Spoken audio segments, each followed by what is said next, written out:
Salamat kay sa inyo tanay.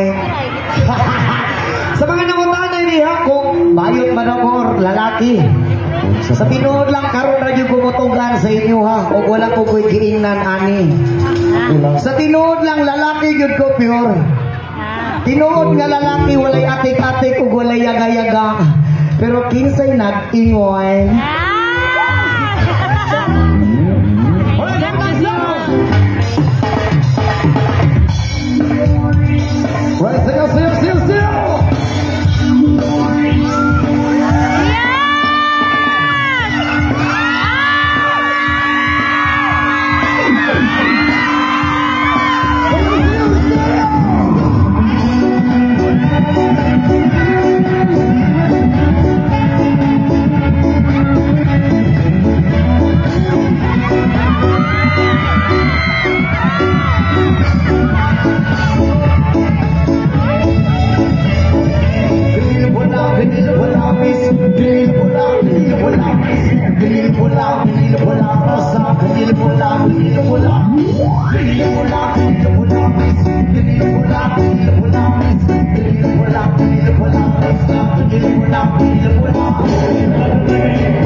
Di ko siya pipigilan ng sigaw. Di ko siya pipigilan, di ko siya pipigilan, di ko siya pipigilan ng sigaw. Ang ganda ng aming zaman na walang nalalapit. Mas masama mag-asawa ang aming dinadamit. Araw-araw kwentuhan, araw-araw libuhan, araw-araw tuyugan, araw-araw sundot na Veronica na isang kanya ang dahilan. Makagak buong pamilya pupunta sa Thailand. Wala akong nakwentuhan, wala akong nasundutan, kaya ang aking buwan matatali sa buwan. So sa pagbalik sa VIP tulang naghihintay, susugurin ko siya maglitig lang ang walang latay. Para ako imong-imong na hindi siya mamumligo. Uupusin, tatapusin, wala nang himo-himo. Di ko siya pipigilan ng sigaw. Di ko siya pipigilan ng sigaw. Di ko siya pipigilan, di ko siya pipigilan, di ko siya pipigilan ng sigaw.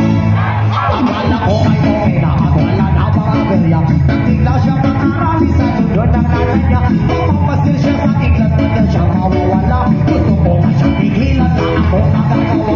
Tatakot siya mga araw ng lungkot, ano ba yan? Sa taon walang kwentuhan at wala rin sundutan. Habang siya pinasa lundon, ako ay nalilid. Baka maisa parang mo na walang iyong nagilid. Di mo inakakalit at inuho sa telepon. Di mo iikakayaw makawat at isosteron. Tinangako sa sarili na ako magbibigsan. Pero pag kami nakita ay wala na awasan. Di ko siya pipigilan ng sigaw.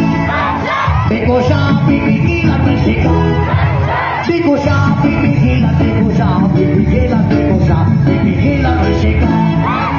Di ko siya pipigilan ng sigaw. Di ko siya pipigilan ng sigaw. Di ko siya pipigilan, di ko siya pipigilan, di ko siya pipigilan ng sigaw. Di ko siya pipigilan ng sigaw. Di ko siya pipigilan ng sigaw. Di ko siya pipigilan, di ko siya pipigilan, di ko siya pipigilan ng sigaw.